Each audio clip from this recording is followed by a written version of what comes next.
Your home is one grid failure away from going completely dark. No lights, no food, no cash. In Texas 2021, 4.5 million families lost everything in under 24 hours. Today, I'm showing you the suppressed NASA battery blueprint that keeps your power running when the grid dies for good. And they almost got away with it. For decades, the story you were told was simple. The grid is reliable, the lights will stay on, and the system will take care of you. That story has a price tag, and you are the one paying it. Right now, as you watch this, your home is wired into one of the most fragile systems ever built by modern civilization. The American power grid is not a fortress.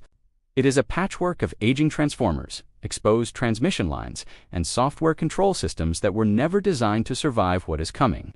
And the terrifying part is not the vulnerability itself. The terrifying part is that you were never supposed to know about it. Let's talk about what your daily life actually depends on, because most people have never thought about this chain in detail. Your refrigerator keeps your food from becoming poison. Your furnace keeps your family from freezing. Your phone, your ATM, your gas pump, your municipal water pressure, every single one of them runs on grid electricity. The moment that current stops flowing, you do not have hours to prepare. You have minutes before the first systems begin failing in sequence. We saw this in real time in February of 2021. Texas was not hit by a war. It was not struck by a foreign missile or a cyber weapon. It was hit by cold weather, a natural event that any functional decentralized energy system could have survived. Instead, within the first 24 hours, 4.5 million homes went dark. Grocery store shelves in affected areas were stripped completely bare in under 6 hours. ATMs stopped dispensing cash. Card readers at gas stations went offline, and 246 people died, not from the storm itself, but from a catastrophic dependency on a single point of failure. Now ask yourself this question with total honesty. If that happened in your city tomorrow, how long would your family survive? Not theoretically, not in a best-case scenario. How many hours before your food spoils, your pipes freeze, and you realize there is no plan B?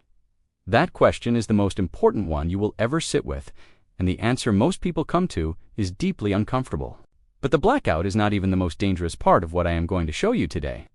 The most dangerous part is what happens to your municipal water supply within 48 hours of a sustained grid failure.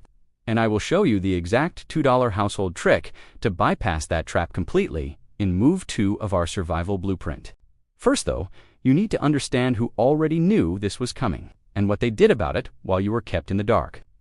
Silicon Valley did not build its empire by being caught off guard. The same executives who sold you the vision of a seamlessly connected smart home, where your thermostat talks to your phone and your refrigerator orders its own groceries. Those same people have been quietly building something very different for themselves. Elon Musk did not move to a remote area of Texas by accident. Peter Thiel did not acquire tens of thousands of acres of farmland in rural New Zealand for vacation purposes. The quiet migration of billionaire capital into self-sustaining land, independent water wells, private solar microgrids, and off-grid food production has been accelerating steadily since 2019. These are not paranoid eccentrics. These are the most data-driven, operationally precise individuals on the planet. And the data they are acting on is not hidden from you because it does not exist. It is hidden from you because it is far more profitable to keep you dependent. A household that generates its own power does not pay a utility bill.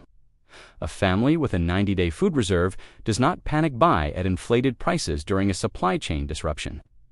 A neighborhood with physical cash reserves does not get locked out of the economy when digital banking infrastructure goes offline. Dependency is not an accident of the modern world. It is a design feature, and it was engineered to extract maximum value from you during the exact moments of crisis, when you are most vulnerable. There is a reason why, when the Texas grid collapsed in 2021, the utility companies were not held criminally liable despite years of ignored federal warnings. There is a reason why grid modernization legislation moves at the pace of a glacier, while the threats to that grid accelerate exponentially. And there is something specific building right now, a convergence of threats that is unlike anything the grid has faced in its history that I will detail for you before this video ends. But right now, let us focus on what you can actually do, because everything you are about to hear costs almost nothing, and none of it requires a bunker, a bug-out vehicle, or a survival fantasy. The first practical move is thermal insulation on a $0 budget. Your home bleeds heat at a rate most people have never calculated. Windows, door frames, attic hatches, and electrical outlets on exterior walls are all silent heat thieves. In a grid-down scenario, your home's internal temperature will begin dropping within 2 to 4 hours, depending on your climate. The fix is not a generator. The fix is containment. Identify the single smallest room in your home, ideally one with no exterior walls, and designate it as your thermal shelter zone.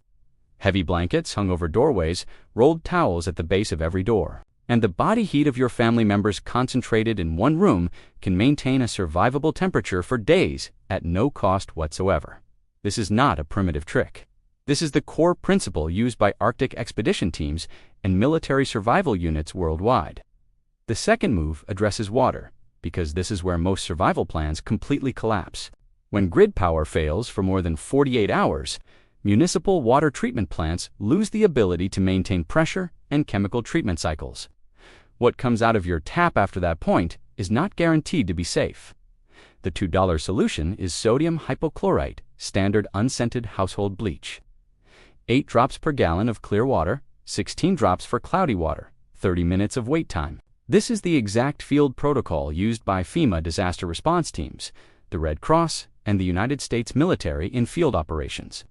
Your water supply problem is solved for weeks with a single bottle that costs less than your next coffee. The third move is the one that changes everything at the energy level, and it connects directly to what this video is really about. The dependency on the grid is not inevitable.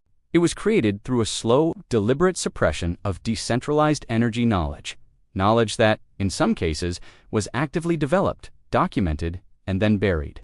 The battery reconditioning and low-voltage energy storage principles that NASA engineers developed during the space program of the 1960s and 1970s were not classified for national security reasons. They were quietly moved out of public educational curricula because they fundamentally threatened the utility billing model. A household that understands how to recondition, store, and cycle deep-cell battery power does not need to buy electricity during peak demand windows. It does not get hit with surge pricing during weather emergencies. And it does not go dark when a transformer 2 counties over gets struck by lightning or compromised by a skiberotic. The specific methods involve materials available at any hardware store, a basic understanding of lead-acid battery chemistry, and a setup that can be assembled for a fraction of the cost of any commercial solar backup system. This is not experimental technology. This is 50-year-old knowledge that was allowed to become invisible. Now let me tell you what is making all of this urgent right now, because what is building in the background of every news cycle that is not covering it is not a hypothetical. The United States power grid faces a convergence of simultaneous threats that grid security analysts are describing in classified briefings as a perfect storm scenario. First, the physical grid itself has an average transformer age of over 40 years. Large specialized transformers, the kind that regulate power across entire regions, have led times of 12 to 18 months to manufacture and replace. The United States currently has no strategic reserve of these transformers. If 3 to 5 of them are taken offline simultaneously through weather, sabotage, or targeted attack, rolling blackouts would spread across entire regions within hours. Second, the software layer controlling grid operations has been actively penetrated. In 2021, the Colonial Pipeline attack proved that energy infrastructure software is not a theoretical target. It is an active one. And since that event, federal investigators have documented dozens of intrusion attempts, many attributed to state-sponsored actors from nations that have every geopolitical incentive to hit the American grid during a moment of international tension. Third, the rise of unmanaged load-balancing systems across the grid has introduced a new vulnerability category that did not exist 5 years ago. These systems are designed to optimize efficiency, but they were not designed to operate under adversarial conditions. A sophisticated cyber attic that feeds false data into an AI grid management system does not just cut power. It causes the system to actively damage itself, cycling loads incorrectly, overheating transformers, and triggering cascading failures in a sequence that human operators cannot reverse fast enough. This is not speculation from a fringe analyst.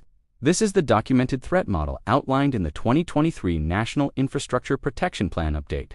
The question is not whether a sustained grid failure event will happen. The question is whether your household will be one of the ones that had a plan when it did. Because the families that survive extended blackouts without panic, without dependence on FEMA supply lines, and without desperate decisions, are not the families with the most money.